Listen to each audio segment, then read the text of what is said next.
श्री सद्गुरु महाराज की जय। श्री सद्गुरु महाराज की जय। श्री सद्गुरु महाराज की जय।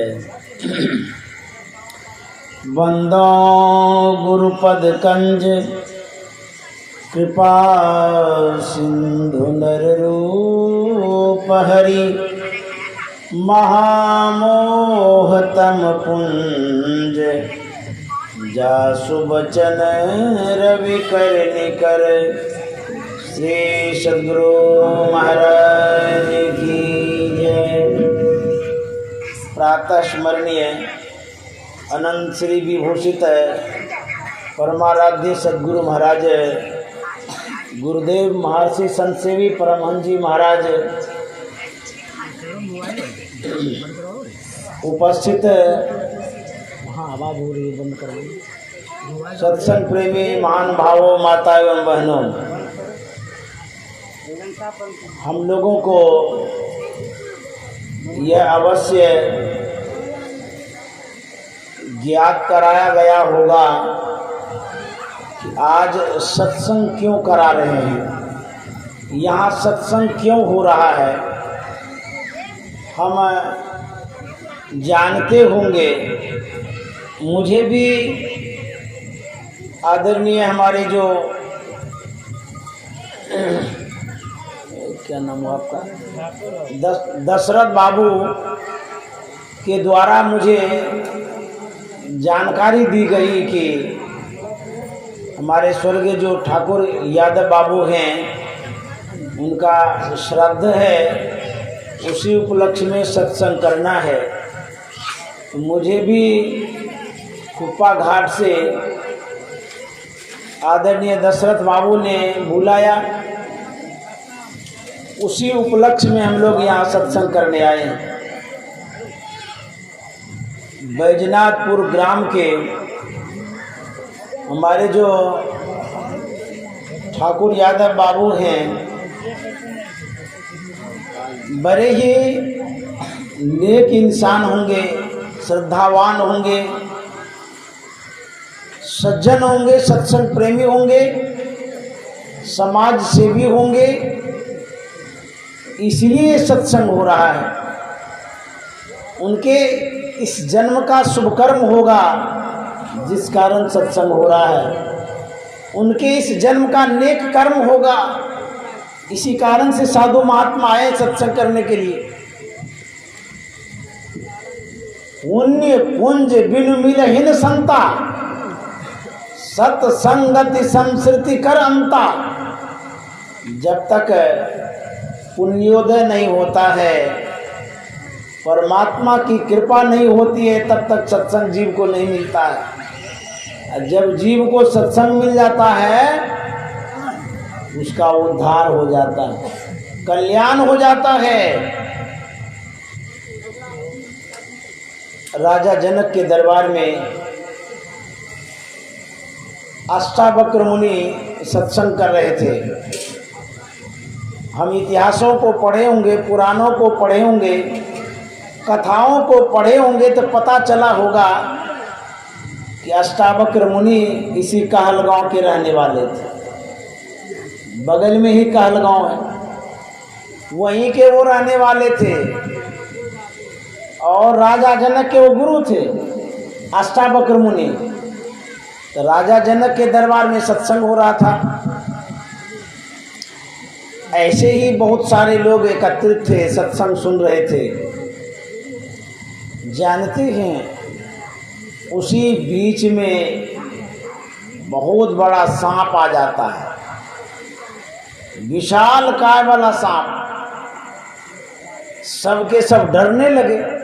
यहाँ यदि सांप आ जाए तो फील्ड छोड़ के भाग जाइएगा। तो जब सांप आ रहा था तो सब भयभीत हो गए, डरने लगे, भागना चाह रहे थे।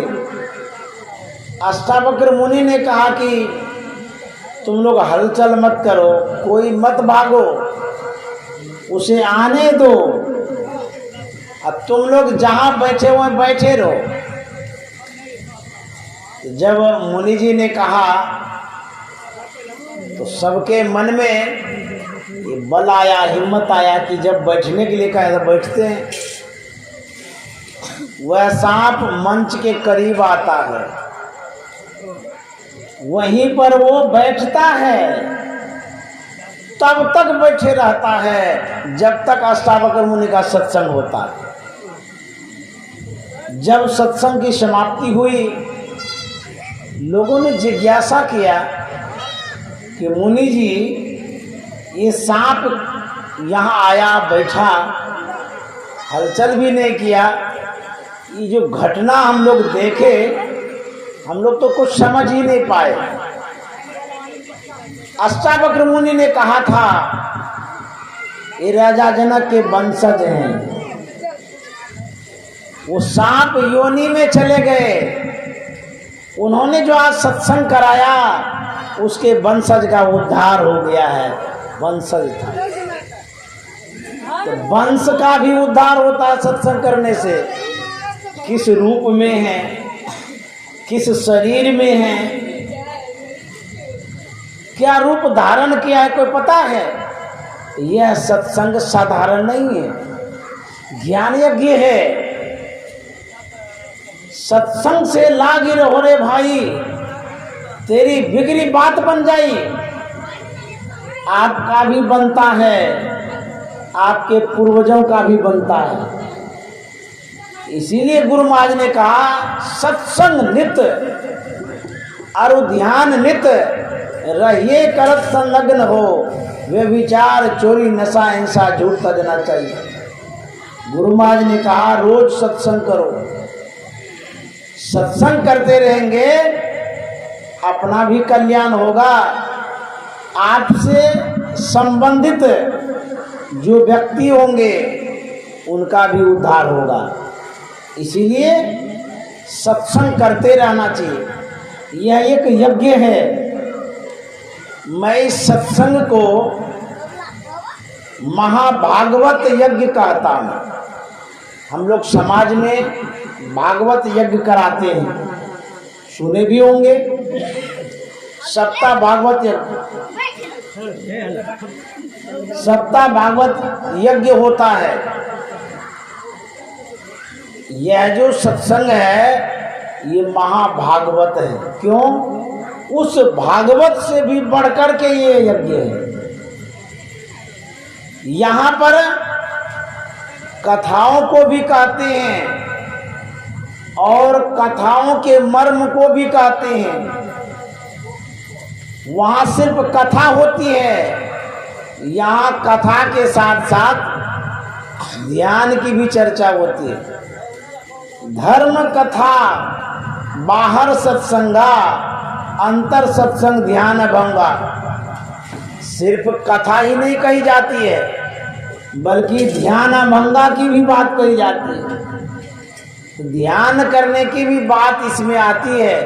इसीलिए सत्संग भागवत से भी बढ़ करके इस सत्संग को सावधानी से सुनिए, गुनिए, विचार करिए। जो बात कही जाती है यदि आप ख्याल से ध्यान से नहीं सुनेंगे वो बात बह जाएगी। जैसे बाढ़ में लाश घास बहते रहता है, उसी तरह से ध्यान से नहीं सुनिएगा, बातें कही जाएगी और बहती चली जाएगी। सावधान सुनु धरु मन माही, सावधान होकर के सुनिए और मन में धरिए। क्या कहा जाता है? परम संत तुलसी साहब ने कहा है, सखी सीख सुनी गुनी गाठी बांधो, आठ ठठ सत्संग करो। सखी मन जीव। तुलसी साहब कहते हैं, हे सखी सुनिए। क्या सुनिए? घर की कहानी नहीं, सत्संग की कहानी, सत्संग की बातों को कहते हैं सुनिए और गुनिए, मन में विचार करिए। और तुलसी साहब कहते हैं गांठ ही बांधो। जो बात कही जाती है उसको गांठ लगा लीजिए। घर परिवार में जब किसी को सीख देते हैं, सिखाते हैं, समझाते हैं, चाहे वो बहू हो, बेटी हो, बेटा हो, परिवार हो, कुटुंब हो, यह जरूर कहते हैं मेरी बात सुनिए, गांठ बांध लीजिए। गांठ बांधने का मतलब ये है उन बातों को दृढ़ता से पकड़िए, मजबूती से, ध्यान से सुन करके उसको छोड़िएगा नहीं। गांठ बांधने का यही मतलब है। गांठ ही बांधो और ठाठ ठठ सत्संग करो। ठाठ मतलब मजबूती के साथ सत्संग करिए। एक बार नारद मुनि भगवान शंकर के दरबार में पहुंच गए और नारद मुनि का नाम सुनकर के सब कोई जरूर सोचते हैं कि नारद मुनि जहाँ पहुंचता है वहाँ का काम गड़बड़ होता है। जैसे ही भोले बाबा के पास मुनि जी पहुंचे, भोले बाबा सोचते हैं पता नहीं क्या बात है, नारद मुनि क्यों पहुंच गए। नारद मुनि ने कहा प्रणाम बाबा। भोले बाबा ने कहा प्रणाम प्रणाम, आइए कैसे आए हैं, क्या समाचार है। बोले कि मैं माता जी से मिलने के लिए आया हूँ। माता जी से? हाँ, पार्वती माता से। बोले अच्छा, हमसे मिलने नहीं आया, माता जी से मिलने। बोले हाँ, आपसे भी मिलने आया हूँ, लेकिन विशेष रूप से माता जी से मिलने आया। बोले वाह, बहुत अच्छा, जा करके मिलो। बोले माता जी कहाँ हैं? बोले अंदर में।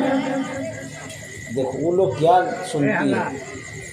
आप लोग जब यहाँ बैठे हैं सुनने के लिए, जिसको बहुत जरूरी काम है वो चले जाइए उठ करके। कितना प्रयास के बाद ये सत्संग किया गया है, आप बात करते हैं। जो बात करेंगे उसको दोष लगेगा। कम से कम अभी मुंह बंद कर लीजिए। जब घर जाइएगा ना तो खूब बकिएगा और खूब झगड़ा करिए। वहाँ जाकर के बोलते रहिए रात दिन। जितनी देर मैं बोल रहा हूँ उतना देर कम से कम सुनिए। जो पीछे में माता जी बैठी हैं वो सुनती है कुछ। इतना ध्यान से सुनने के लिए कहा गया, फिर भी वो गप करती है। मेरी नज़र सब पर है। सत्संग में जो बात करेंगे बहुत अपराध होगा। क्या लेकर के जाइएगा? सावधान होकर के सुनिए। अब मैं भोले बाबा की कहानी कह रहा हूँ। भोले बाबा का बात नहीं मानिएगा तो श्राप दे देंगे। नारद मुनि गए पार्वती माता के पास। पार्वती माता जी बड़ी खुश हो गई कि नारद मुनि आए। बुलाइए मुनि जी, आइए। बैठने के लिए दिया गया। उसके बाद नारद मुनि पूछने लगे कि माता जी घर गृहस्थी का कार्य कैसे चलता है? तो माता जी ने कहा बहुत अच्छा से चलता है। और सब क्या समाचार है? बोले बहुत अच्छा समाचार है, सब ठीक ठाक है। बोले भोले बाबा? बोले वो भी ठीक है, सब ठीक है। बोले माता जी भोले बाबा और आप में जो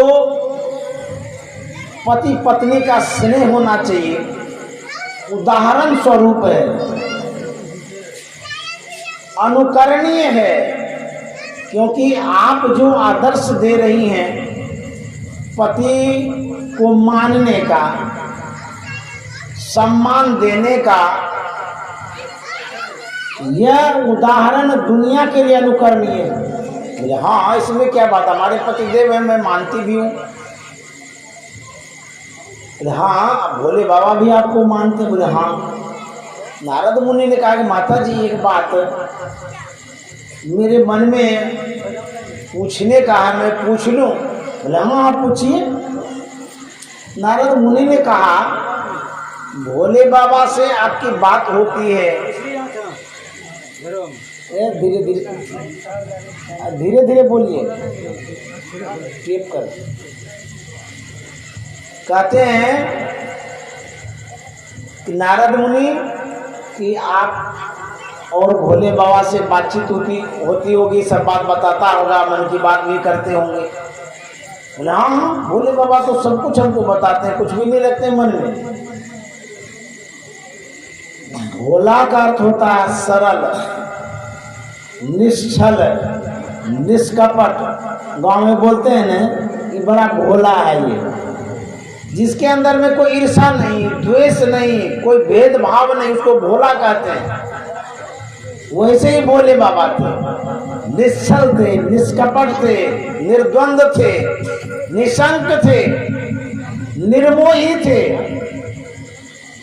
बोले हाँ सब कुछ बताते रहते हैं, कुछ भी बाकी नहीं रखते।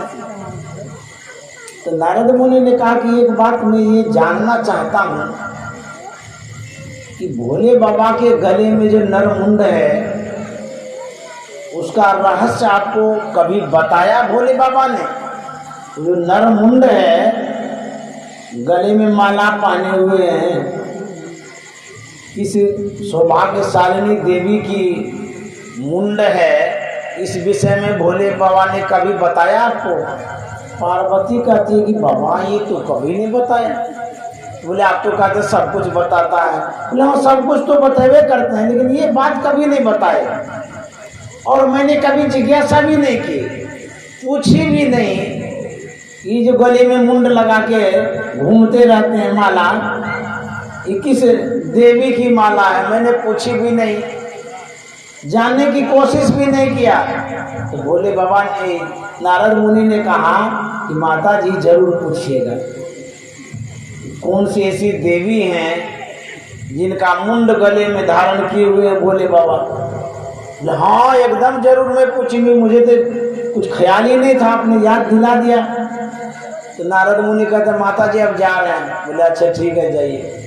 जैसे नारद मुनि निकले, भोले बाबा ने देखा, मन में हुआ कि कोई न कोई गड़बड़ करके ही गया। तो नारद मुनि कहते बाबा आप जा रहे हैं? बोले ठीक है जाओ। चले गए, भोले बाबा गए अंदर। जैसे ही अंदर गए, माँ पार्वती और दिन की अपेक्षा विशेष सम्मान की दृष्टि से भोले बाबा को बैठाए, आसन दिए, पूछने लगे हाल समाचार। भोले बाबा सोचते हैं आज बड़ा विशेष रूप से पूछती है, कोई बात है क्या? मुनि जी अभी निकले हैं, कुछ सिखाए पढ़ाए होंगे। फिर अच्छे से खाने के लिए परोसा गया। भोले बाबा बड़े खुश होते हैं, आज पार्वती बहुत सम्मान कर रही है, कोई बात है। थाली जब परोस दी गई, भोले बाबा अब खाने ही वाले थे। पार्वती के मन में, माता जी के मन में जो उत्सुकता थी, जिज्ञासा थी, मुंड के विषय में जानने का मन में जो उथल पुथल हो रहा था, सोच रहा था कब पूछ लें। तो भोले बाबा खाने ही वाले थे। माँ पार्वती कहती है कि बाबा एक बात पूछूं? अच्छा तू तो कभी खाने के समय पूछती नहीं थी, आज क्या बात हो गया जो कहती एक बात पूछूं? अभी खा लूं या बाद में? बोले कि नहीं मेरे मन में होता कि पूछिए लें, क्योंकि आप भोजन करके कहाँ चले जाएंगे, नहीं चले जाएंगे, फिर भूल भाल जाएंगे। तो बोले ठीक है, अब तुम्हारे मन में जो जिज्ञासा है उसका पहले समाधान कर लेते हैं, और उसके बाद ही हम खाएंगे, पूछो क्या बात है। बोले बाबा आपके गले में जो ये नरमुंड है, माला पहने हुए हैं मुंड का, एक मुंड नहीं है का एक मुंड, वह कौन सी सौभाग्यशालिनी देवी है जिसका मुंड गले में लेकर के आप घूमते रहते हैं, और आपने कभी इसका रहस्य नहीं बतलाया, और मेरे मन में भी कभी कुछ पूछने का भी नहीं हुआ, लेकिन आज मन में हुआ। भोले बाबा ने कहा आज मन में क्यों हुआ मैं जानता हूँ। बोले क्यों? बोले वो नारद मुनि आए थे ना, वही तुमको सिखाया। हाँ, इतना दिन तो तुम पूछी नहीं, आज नारद मुनि तुम्हारे पास आया था, वही सिखाए होंगे इस विषय में। बोले हाँ हाँ वो तो ठीक है बात है, लेकिन फिर भी बताने दीजिए, अच्छे बात वो कहे कि नरमुंड के विषय में जान ले। बोले बाबा ने कहा जान करके क्या करोगे? बोले नहीं नहीं, मेरे मन में ये होता है, जिसका मुंड भोले बाबा धारण करें कितना सौभाग्यशालिनी वो होगी, कैसी वो महिला होगी जिसका मुंड गले में बाबा धारण किए हुए। मुझे बता दीजिए, बहुत मन में हो रहा जानने का। भोले बाबा ने कहा वह सौभाग्यशालिनी देवी और कोई नहीं है, वो तुम हो। बोले हम ऐसो कैसे? बोले तुम्हारा ही नरमुंड है। बोले हमारा नरमुंड है? इतना नरमुंड, इतना नरमुंड कहाँ से आ गया? बोले तुम जितनी बार मरी हो उतने बार तुम्हारे मुंड को मैं माला बना करके पहनते जाता हूँ। बोले अच्छा, हम इतना बार मरे हैं? बोले हाँ। और हमसे आप इतना प्यार करते हैं, स्नेह करते हैं, इतना मानते हैं, इतना सम्मान देते हैं कि मेरे मुंड को माला बना करके आप पहनते हैं? बोले हाँ, मैं बहुत मानता हूँ तुमको। पार्वती माता ने कहा बाप रे, भोले बाबा इतना हमको मानते हैं कि मुंड गले में पहने हुए हैं।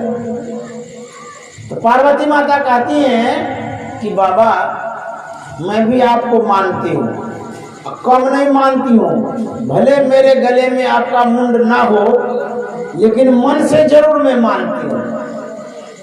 अरे कहते चुप रहिए, तो क्यों इतना हलचल करते हैं? तो कहते हैं तो मैं भी मानती हूँ। बोले बाबा आपने जैसे मेरे मुंड को गले में पहना है, मैं भी पहनना चाहती हूँ, क्योंकि आप जब इतना सम्मान करते हैं मेरा, आपका भी हम सम्मान करना चाहते हैं मुंड पहन करके। आप ये बतलाइए वो मुंड कहाँ मिलेगा आपका? बोले कि पार्वती यही तो विडंबना है, यही तो राज है, रहस्य है। मेरा मुंड कहीं नहीं मिलेगा। क्यों नहीं मिलेगा? मेरे मुंड को आप धारण किए हुए हैं, आपका मुंड कहीं तो होगा। बोले पार्वती ये मुंड मरने के बाद मैंने ग्रहण किया है, तो तुम जितनी बार मरी हो उतने बार मुंड को मैंने माला बना के पहना है। और विडंबना यही है कि तुम मरती हो, मैं मरता ही नहीं। बोले आप मरते ही नहीं है? बोले ना, मैं जब आया संसार में तब से आया हुआ ही हूँ, मरा ही नहीं। और तुम मरती रहती हो, जन्म लेती हो, मरती हो, जन्म लेती हो। और जितने बार तुम मरती हो और जितने बार जन्म लेती हो उतने बार मेरे साथ विवाह होता तुम्हारा। और उसी प्रतीक में, पहचान में, प्यार में मैं तुम्हारा मुंड रखता हूँ गले में। पार्वती कहती है ये कैसे हो सकता है? मैं बार बार मरती हूँ, आप मरते ही नहीं हैं। आखिर आप मरते क्यों नहीं हैं? आपकी मृत्यु होती क्यों नहीं है? सो बताइए। बोले पार्वती मैंने वो कथा सुनी है, अमर कथा, जिन कथाओं को सुनने के बाद व्यक्ति अमर हो जाता है, इसलिए मैं मरता नहीं। पार्वती ने कहा कि भोले बाबा जो कथा आपने सुनी है, जिस कथा के सुनने से आप अमर हो गए हैं, मुझे भी वही कथा सुना दीजिए, मैं भी अमर हो जाऊंगी। बोले पार्वती वही कथा सत्संग है, ये सत्संग अमर कथा है। यदि सुनेंगे तो अमर हो जाइएगा, और नहीं सुनिएगा तो मरते रहिएगा, आवागमन में पढ़ते रहिएगा। ये अमर कथा भोले बाबा ने सुनाया था पार्वती को। रामचरितमानस यही नामा, पाए सुसमय शिवासन भाखा। रामचरितमानस भोले बाबा के मस्तिष्क में था। पाई सुसमय, अच्छे समयों को देख करके, अच्छे पात्रों को पा करके भोले बाबा ने पार्वती से सुनाया था। वही कथा हम सुना रहे हैं, आप लोग हलचल करते रहते हैं। ध्यान से सुनिए, ये अमर कथा है, भोले बाबा की कथा है। गिरिजा संत समागम, समन लाभ कछुआन, बिनु हरि कृपा न पावई, गावही वेद पुराण। हे गिरिजा, संत समागम के समान दुनिया में कोई लाभ नहीं है। हम लोग खेती करते हैं लाभ के लिए, गाय भैंस पालते हैं लाभ के लिए, मुर्गी बकरी पालते हैं लाभ के लिए, कुदाल चलाते हैं लाभ के लिए, लाभे के लिए सब काम करते हैं। भोले बाबा ने कहा यदि सबसे विशेष लाभ पाना चाहते हो, गिरजा संत समागम, सम न लाभ कछुआन। संत समागम के समान दुनिया में कोई लाभ नहीं है हे पार्वती, इसीलिए संत समागम करना चाहिए। हमारे कबीर बाबा ने क्या कहा, इस सत्संग में लाभ बहुत है, इस सत्संग में लाभ बहुत है, तुरंत मिलावे गुरु से, मैं तो आन पड़ी चोरन के नगर, सत्संग बिना जिया तर से, मैं तो आन पड़ी चोरन के नगर। कहते इस सत्संग में लाभ बहुत है। कोई कहेंगे बोलते लाभ बहुत है, दिखता कहाँ है? बाबा सत्संग कर गए, कुछ दिए भी तो नहीं हाथ में, तो लाभ कैसे मिला? लाभ बहुत प्रकार का होता है। जैसे हाथ में जब रुपया आता तो कहते लाभ हुआ, जमीन खरीदते तो कहते लाभ हुआ, कोई काम में सफलता मिलती है तब कहते लाभ मिला। तो दुनिया में सबसे बढ़कर के लाभ क्या है? ज्ञान लाभ। ज्ञान से बढ़कर के कोई लाभ नहीं है। आपको 10,000 रुपया देंगे, 10 मिनट में खर्चा कर दीजिएगा। आपको 10 ज्ञान दे देंगे ना, जीवन भर कमा के खाते रहिएगा। धन से बढ़कर के ज्ञान होता है और सत्संग में ज्ञान दिया जाता है। गोस्वामी तुलसीदास जी महाराज ने लिखा है, बिनु सत्संग विवेक न होई, राम कृपा बिनु सुलभ न सोई। कहते जब तक सत्संग नहीं करेंगे विवेक नहीं होगा। विवेक में ना विशेष ज्ञान। वैसे तो चिड़िया चुनमुन को भी ज्ञान है, कौवा को भी ज्ञान है, घोड़ा को भी ज्ञान है, गधा को भी ज्ञान है। कौन सा ज्ञान? खाने का, बाल बच्चा पैदा करने का, देखने का, सुनने का, आने का, जाने का, सब ज्ञान है। लेकिन इतना ही ज्ञान नहीं है। इस ज्ञान को प्राप्त करके आवागमन में लोग पड़ जाता है। विशेष ज्ञान किसे कहते हैं? जिसको आत्मज्ञान कहते हैं, अंतर का ज्ञान कहते हैं। प्रकाश जिसके अंदर में हो जाता है उसको विशेष ज्ञान कहते हैं। सत्संग से विशेष ज्ञान होता है, विशेष लाभ होता है सत्संग में। आप खेत में मकई बोते हैं तो मकई का फसल काटते हैं, चना बोते हैं चना का फसल काटते हैं, गेहूं बोते हैं गेहूं का फसल काटते हैं। खेत में जैसा बीज बोते हैं तदनुरूप फसल प्राप्त करते हैं। फसल उत्पन्न होने का माध्यम खेत है। ज्ञान कहाँ उत्पन्न होता है? कहते हैं ज्ञान उपजने का जो खेत है वो सत्संग है। यहाँ ज्ञान उपजता है, खेत में अनाज उपजता है और सत्संग में ज्ञान उपजता है। इसलिए सत्संग करते रहेंगे तो ज्ञान उत्पन्न होगा। जिसके पास जितना ज्ञान होता है उसका विशेष सम्मान भी होता है। ज्ञान जितना प्राप्त करेंगे आपका स्तर उतना ऊंचा उठ जाएगा। इसी गांव में जो जितने शिक्षित हैं समाज में उसका उतना सम्मान होता होगा। कहते हैं फलाना आदमी पढ़ा लिखा है, उनसे सलाह मशवरा करो, मतलब उसके पास ज्ञान है। जो जितने अज्ञान अवस्था में है, जिसको कम बोध है, कम ज्ञान है, कम समझदारी है, उसका सम्मान भी कम होता है।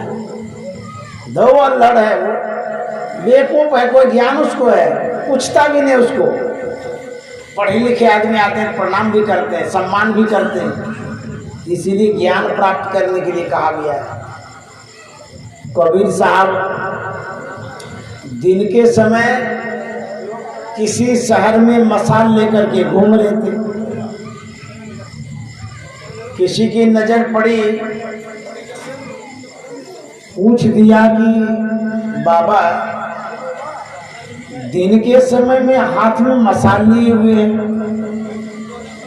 क्या बात है? कबीर बाबा ने कहा कि मैं आदमी ढूंढ रहा हूं। वो आदमी कहता है कि पागले है, शहर है, सूर्योदय है और मसाल लगाए हुए हैं, आदमी खोज रहे। तो सोचा ही पागल है, चला गया। कोई और आदमी आया, पूछते हैं कि बाबा आप मसाल लेकर के क्या ढूंढ रहे हैं? तो कबीर बाबा ने कहा कि मैं आदमी ढूंढ रहा हूं। तो बाबा बड़ा आश्चर्य की बात है, आदमी ढूंढ रहे हैं, आगे आदमी, पीछे आदमी, बाएं आदमी, दाएं आदमी, आदमी आदमी है, शहर है, आपको नजर में नहीं आ रहा आदमी? कहीं दिखाई कम देता है क्या? कबीर बाबा ने कहा मुझे तो बहुत दिखाई देता है, लेकिन आदमी दिखाई नहीं देता है। बोले कैसी बात आप करते हैं, आदमी ही आदमी तो है। बोले कि लो इस मसाल को पकड़ो, तब देखो आदमी है कि क्या है। जैसे उसके हाथ में मसाल दिया, देखता है कोई घोड़ा है, कोई गधा है, कोई चिड़िया है, कोई चुनमुन है, बिल्ली, कोई आदमी है।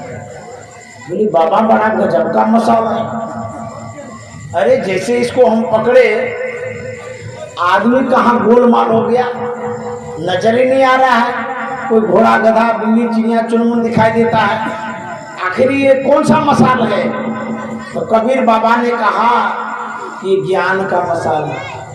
विवेक दृष्टि से जब देखेंगे तो कोई बिरले आदमी मिलेगा। घर परिवार में नहीं कहते हैं कि गधा की तरह करता है, बैल की तरह खाता है, जबकि गधा नहीं, आदमी है, बैल नहीं है, आदमी है।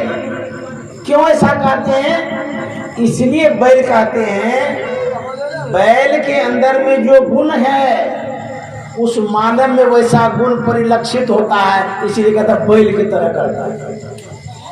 गधा में जो गुण है उस आदमी में वैसा दिखता है गुण, इसीलिए कहता गधा है ये। तो जिस व्यक्ति में जानवर वाला गुण है, इसीलिए उसको कहते हैं जानवर। आहार निद्रा भय मैथुनंच सामान्य मेतक पशुभिर नराणाम ज्ञानम नराणाम अधिकम विशेषो ज्ञाने हीना पशु भी समाना। आहार में भोजन होता है, हम खाते हैं, जानवर भी खाता है। हम सोते हैं, जानवर भी सोता है। हम भयभीत होते हैं, जानवर भी भयभीत होता है। हम बाल बच्चा पैदा करते हैं, जानवर भी तो बाल बच्चा पैदा करता है।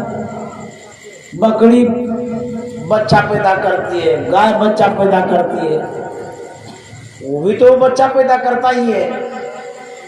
यदि मानव में जानवर में कुछ भी प्रभेद नहीं है, भिन्नता नहीं है, दोनों एक जैसा ही करते हैं, खाना पीना, सोना, बाल बच्चा पैदा करना। तो संत महात्मा कहते हैं मानव भी जानवर है। कैसा जानवर? कहते बिना पूंछ का। बैल गढ़ंता नर गढ़ा। कबीर बाबा कहते हैं बैल गढ़ंता नर गढ़ा, चूका सिंह और पूंछ, एके गुरु के भक्ति बिन धिक दाढ़ी धिक मूछ। कहते हैं मूछ जिसके पास है मर्द कहलाते हैं, और यदि गुरु भक्ति नहीं करते हैं। आप लोग थोड़ा हलचल कम करिए भाई, इतना बोलते क्यों हो? लोग मानते नहीं तो समाप्त कर दो। हाँ ठीक, सुनिए। कहते हैं मोछ है, मर्द कहलाते हैं, और गुरु भक्ति नहीं करते हैं तो कहते हैं उस मोछ को धिकार है। एक एक गुरु के भक्ति बिन धिक दाढ़ी धिक मूछ। कबीर बाबा कहते हैं उस मोछ को धिकार है जो गुरु भक्ति नहीं करते, दाढ़ी को धिकार है जो गुरु भक्ति नहीं करते हैं। एक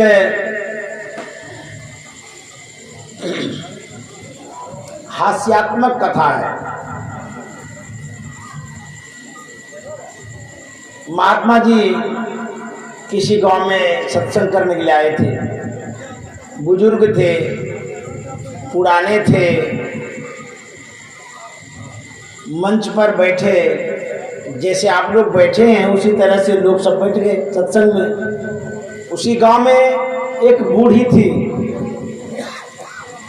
देखा देखी भी सत्संग में आ जाते हैं, जैसे इसी में जो बैठे हुए हैं ऐसे भी माताएं लोग या भाई बंधु होंगे जो देखा देखी आए होंगे सत्संग करने के लिए। चलो लोग जा रहे हैं, बाबा आए हैं, हम भी चले जाते हैं।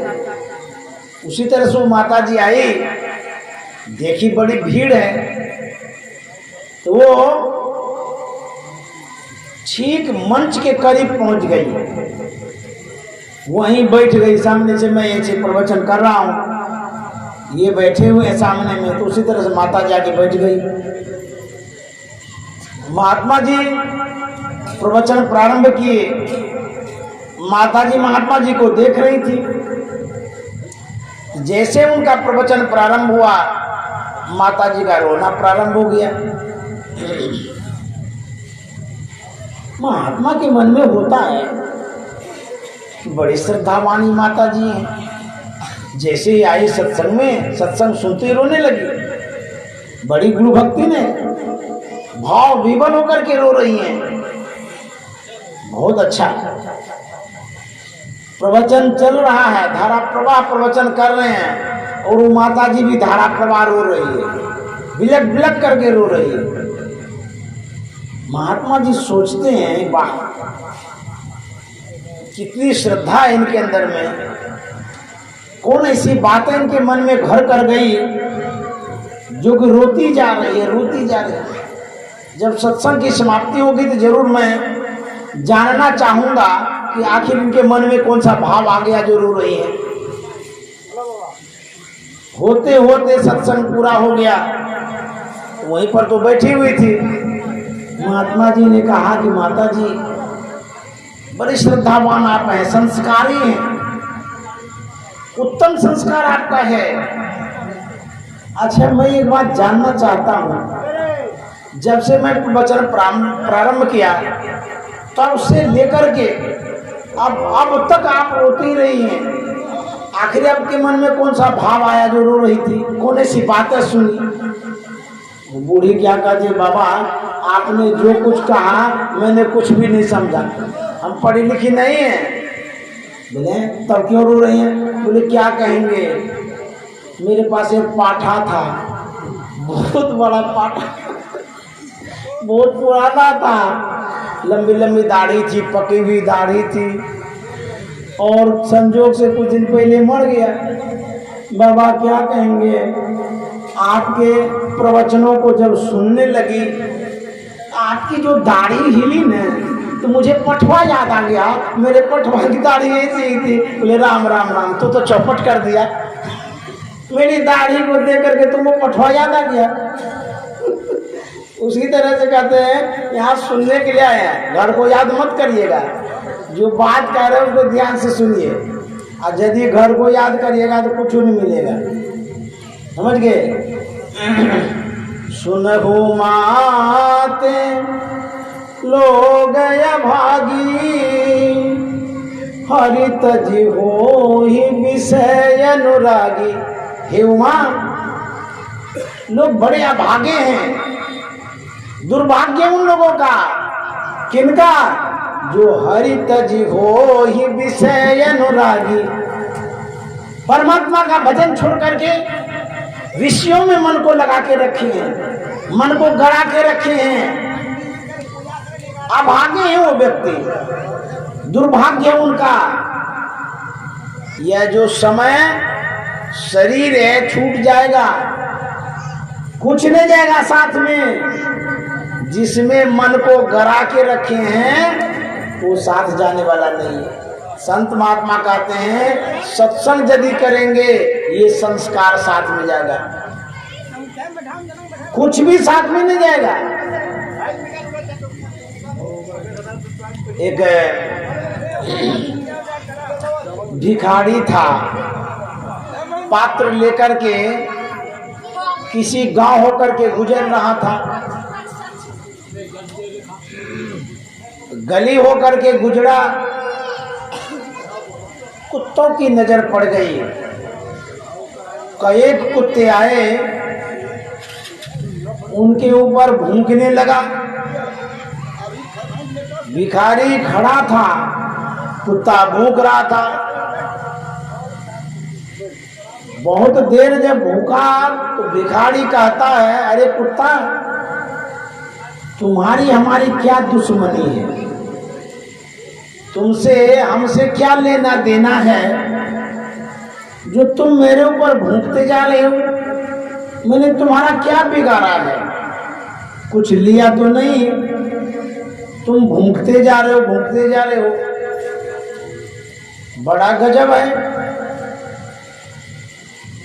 तुम्हारा संस्कार ही ऐसा है, स्वभाव ही ऐसा है। तुम कुत्ता का कुत्ता ही रहोगे, तुम्हारे संस्कारों में ऐसा है कि किसी को तंग करना, परेशान करना। तुम्हारे में अवगुण है। और सुनो, तुम्हारे अंदर में क्या क्या अवगुण है जानते हो? बोले क्या क्या है बताइए। बोले कि तुम जब भी किसी भिखारी को देखते तो भूंकते हो, ये बहुत बड़ा अवगुण है, जबकि कोई लेना देना है नहीं। गाँव में, समाज में, देश में, सब जगह कोई न कोई ऐसा भी आदमी होता है जो आपसे कुछ लेना देना नहीं है, पीछे पड़ जाता है, आपको गिराना चाहता है, आपको दुख देना चाहता है, भटकाना चाहता है, बिगाड़ना चाहता है। ना आप उसका कुछ लिए हैं ना दिए हैं, क्यों? आपसे जलता है, देखता है इसका विकास हो रहा है, घर बना लिया, मकान बना लिया, कैसे इतना कर रहा है, उसको खुजली हो रही है। समझ गए? बिना मतलब का आपके पास जाएगा या बिना मतलब का आपको गिराने का कोशिश करेगा। जानवर वाला स्वभाव, कुत्ता वाला स्वभाव, ऐसा भी आदमी होता है। आप आश्चर्य करेंगे कि मैंने उसका कुछ बुराई नहीं किया, कभी कुछ रोका न टोका, फिर भी मेरे पीछे पड़ गया। तो इस तरह के कुसंस्कारी लोग भी हुआ करते हैं। वो आपको दुख ही देना चाहता है, जबकि आप उसका उपकार करते हैं, परोपकार करते हैं, भलाई करते हैं, लेकिन फिर भी आपके पीछे पड़ा रहता है। किसी न किसी नीति से, राजनीति से, कूटनीति से पछाड़ना चाहता है। जब आप दुखी होते हैं, रोने लग जाते हैं, वो हंसता है, खुश होता है, बहुत बढ़िया हुआ। अब मुझे ऐसा समाज में लोग होता है, आपके सुख को देख करके वो दुखी हो जाता है कि क्यों उसको सुख मिल रहा है। क्यों उसका विकास हो रहा है, क्यों उसकी उन्नति हो रही है, वो भीतरे भीतर कूदता है, नींद नहीं आती है। आपको बिगाड़ने का, विनाश करने का प्लानिंग वो करते रहता है। ऐसा भी आदमी होता है समाज में। तो वही भिखारी ने कहा, कुत्ता तुम्हारे अंदर भी एक गुण है कि तुम भिखारी को देख करके भूखते हो, जबकि इससे लेना देना कुछ भी नहीं है। बोले और? भिखारी ने कहा, दूसरा गुण ये है कि तुम कभी भी जब पेशाब करते हो दीवार में सट करके करते हो, समतल भूमि में नहीं करते हो। तीसरा गुण ये है कि जब अर्धरात्रि में लोग घर गृहस्थी के कामों को करके थके मांदे सोए रहते हैं तो तुम भूख भूख करके उसको उठा देते हो, नींद हराम करते हो। ये तुम्हारा गुण है। कुत्ता कहता है, सबकी अपनी अपनी नजरिया होती है देखने की। लेकिन कुत्ता कह रहा है, आप हमारे अंदर में अवगुण देख रहे हैं, लेकिन मेरे ख्याल से सब गुण ही गुण है। भिखारी ने कहा, मैंने अवगुण देखा और तुम गुण इसमें देख रहे हो, सो कैसे? अब देखिए कुत्ता क्या जवाब देता है। कुत्ता कहता है, मैं भूखता नहीं हूं भिखारी को देख करके, बल्कि मैं उसे डांटता हूं, बिगड़ता हूं। मेरे मन में होता है, परम परमात्मा ने सुंदर मनुष्य का शरीर दिया, सशक्त मनुष्य का शरीर दिया, सबल मनुष्य का शरीर दिया, साधन संपन्न मनुष्य का शरीर दिया, स्वतंत्र मनुष्य का शरीर दिया। इतना सुंदर स्वतंत्र मनुष्य का शरीर पाकर के भीख मांगता है। ये तो पराधीन का काम है, परवश का काम है, परतंत्र व्यक्तियों का काम है। इस तरह से भरण पोषण करना, पेट भरना जानवरों का काम है। हमारे जैसे कुत्तों का काम है, जिसको ज्ञान नहीं है, अज्ञान के अवस्था में है, और तुम मानव होकर के भीख मांगते हो। मैं डांटता हूं ऐसे मानव को। परमात्मा ने कृपा करके मनुष्य का शरीर दिया है और कटोरा लेकर के भीख मांगते हो। भीख मांगते क्यों हो? तुम सामर्थ्यवान हो, तुम बहुत कुछ कर सकते हो। अपने को इतना कमजोर क्यों समझ रखे हो? भीख मांग करके भरण पोषण करता है। दूसरी बात, मैं दीवार में क्यों पेशाब करता हूं जानते हो? मेरे मन में होता है, यदि मैं समतल भूमि में पेशाब कर दूं, न जाने कौन अल्लाह के प्यारे नमाज पढ़ने लग जाए उस समतल भूमि पर, तो मुझे पाप लगेगा। मेरे किए हुए पेशाब पर कोई बैठ जाए तो मुझे लगता है कि अपराध होगा, पाप लगेगा। इसीलिए मैं उस बात को समझ करके कोई अच्छे इंसान हमारे पेशाब पर पैर न दे, पूजा न करने लग जाए, तो मेरे मन में होता है कि मुझे ही पाप लगेगा। इसीलिए मैं दीवार में सट के पेशाब करता हूँ, क्योंकि दीवार में सट के कोई पूजा पाठ करता ही नहीं है।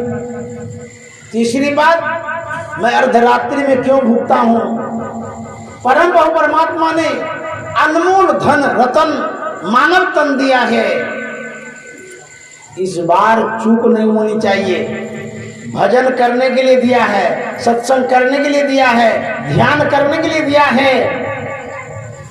जो मनुष्य ब्रह्म मुहूर्त में सोया रहता है, 3 बजे भोर में जो सोया रहता है, उसे मैं उठाता हूं। करे तुम अभी भी यदि सोए रहोगे, रात भर तो तुम सोया, भोर को भी यदि खोया, इस समय यदि सोओगे तो मेरी चूक हो गई, मैं कुत्ता बन गया। मैं नहीं चाहता हूं कि कोई कुत्ता बने, मैं उसका उपकार करता हूं, भूख भूख करके उठा देता हूं। मैं उठाता हूं, उठो, उठ जाग मुसाफिर, भोर भई अब लेन कहाँ जो सोवत है। उठ उठ जाग मुसाफिर भोर भई। कहता रे मुसाफिर उठो, जगो, भोर हो गया। एक तो दिन का भोर होता है, शरीर का भी भोर होता है। ये जो आयु समाप्त होती जा रही है, इसको भी कहते हैं भोर हो गया, समाप्त हो रहा है। अब कब उठोगे, कब जगोगे? जो सोया सो खोया, जो जागा सो पाया। संत महात्मा का तो उठने के लिए कबीर बाबा ने कहा, नाम हरि का जप ले बंदे, फिर पीछे पछताएगा।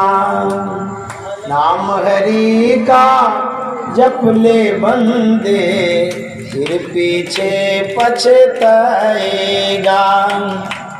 तू कहता है मेरी काया, काया का गुमान क्या।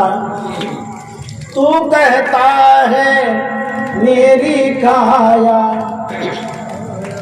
काया का गुमान क्या। चांद सा सुंदर ये तन तेरा, मिट्टी में मिल जाएगा। चांद सा सुंदर ये तन तेरा, मिट्टी में मिल जाएगा। नाम हरि का जप ले बंदे, फिर पीछे पछताएगा। हमारे गुरु महाराज ने कहा है, छन छन पल पल समय सिरावे, नर तन दुर्लभ फिर नहीं पावे। छन छन पल पल समय सिरावे, नर तन दुर्लभ फिर नहीं पावे। गुरु महाराज कहते हैं, छन छन पल पल समय सिरावे। हम लोग कभी बालापन में थे, बच्चे थे, युवापन में भी आए, बूढ़ापन में आ गए। समय बीतता है, पता ही नहीं चलता।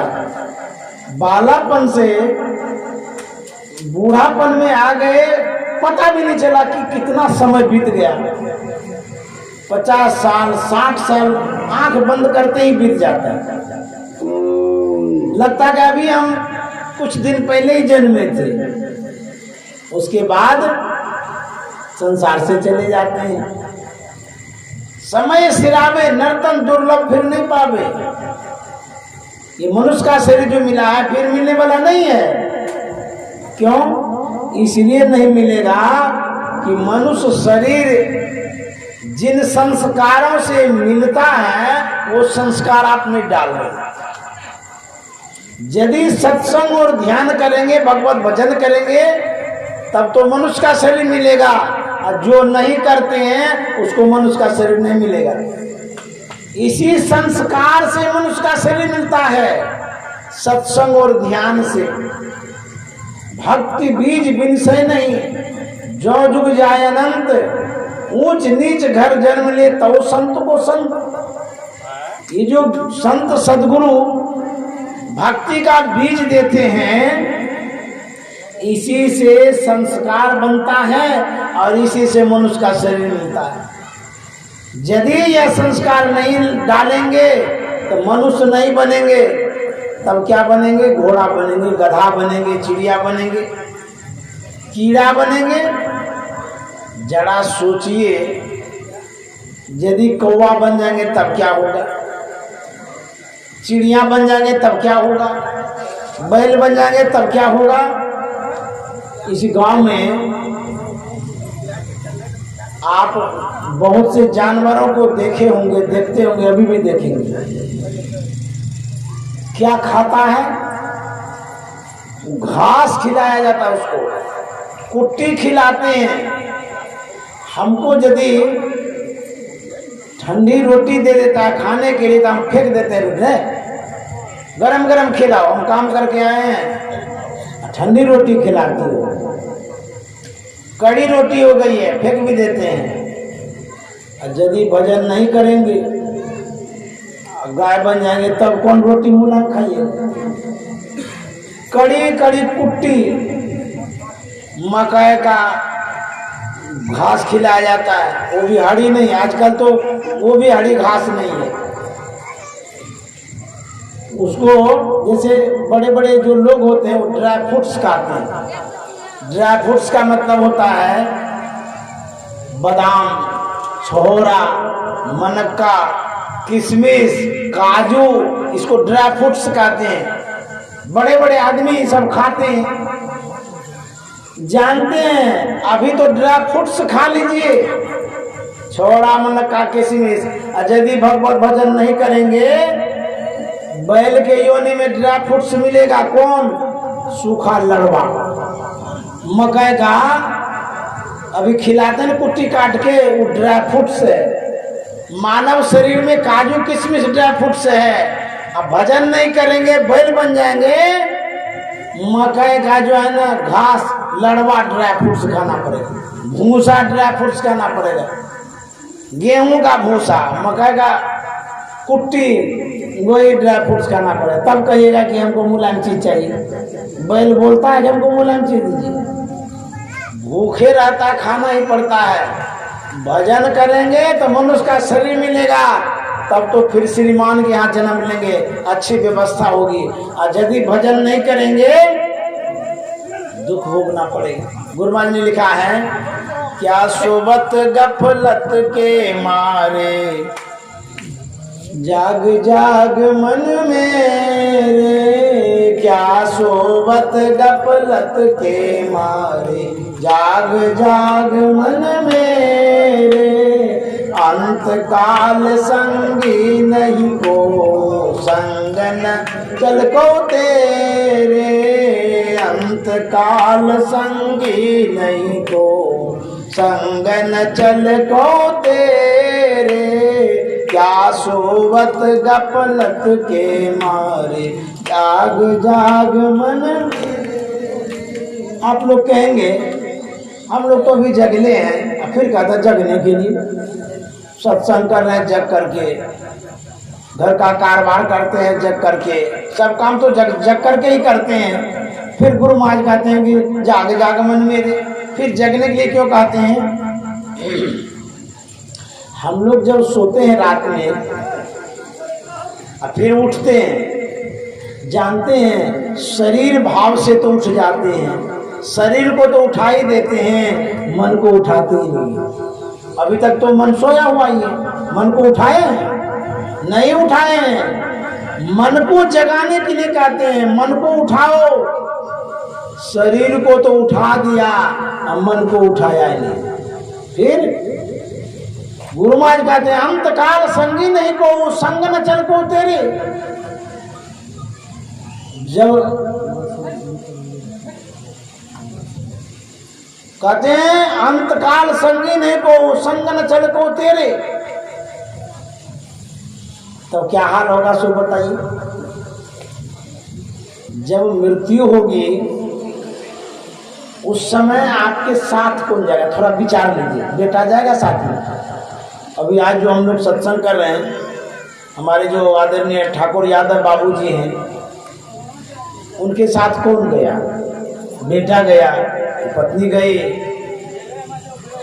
कि कौन गया उसके साथ? कोई तो नहीं गया। या उन्होंने जो कुछ जमा किया था, रुपया पैसा, वो गया साथ में क्या? गुरु महाराज का अंत काल संगी नहीं को, संग न चल को तेरे। कोई संग नहीं जाएगा। कबीर बाबा नानक साहब ने क्या कहा? जगत में झूठी देखी प्रीत। मैंने कह रहा हूं, बाबा नानक पंजाब के संत हो गए, बड़े अच्छे संत हो गए, प्रसिद्ध संत हो गए।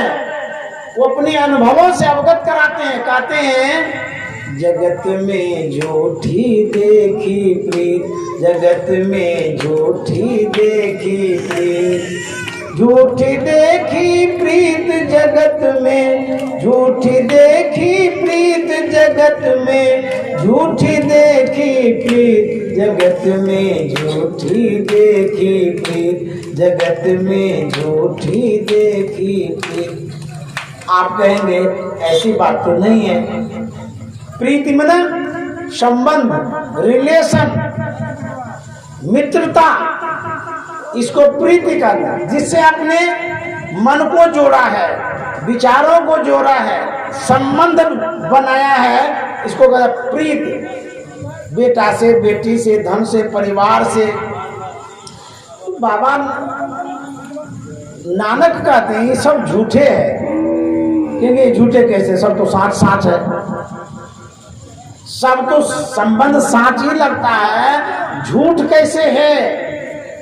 बाबा नानक उदाहरण देते हैं, मेरो मेरो सब कहत है, हित सो बांधो चित, मेरो मेरो सब कहत है, हित सो बांधो चित।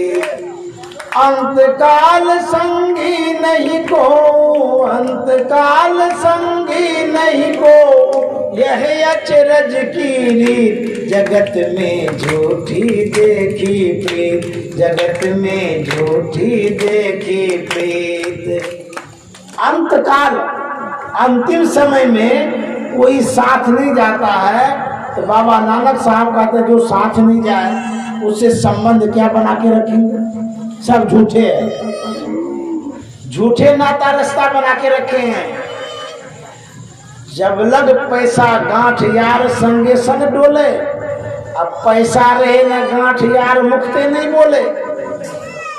कहते हैं पैसा आपके पास रहता है तो 17 को आगे पीछे करता है, प्रणाम करता है, नमस्कार करता है, कहता है कि आप जो कहेंगे वही मैं करूंगा। क्यों? पैसा दिखता है ना। पैसा जब गांठ में दिखता है, बहू बेटा बेटी सब घूर घूर करके साथ देता है, सब कहता है ये हमारा अपना है, ये है वो है। जब जब पैसा नहीं रहता है ना, आप जा रहे हैं ना पूरब से, वो भी आ रहा है तो मुंह पश्चिम कर लेगा, दो इसके पास क्या है, कोई मतलब नहीं रखता है, मुंह फेरता है। कि पैसा वो बहुत बड़ी चीज है, भगवान है पैसा। लोग कहता है ना पैसा ही भगवान है। भौतिक जगत का सुदृढ़ संसाधन है, भौतिक जीवन इसी पर अवलंबित है। यदि पैसा नहीं रहे तो जीवन ही बर्बाद हो जाएगा। पैसा जरूरी है, लेकिन व्यक्ति की सोच देखिए, जिसके पास पैसा उसको मानता है, जिसके पास पैसा उसको मानता ही नहीं, कोई मतलब ही नहीं रखता है।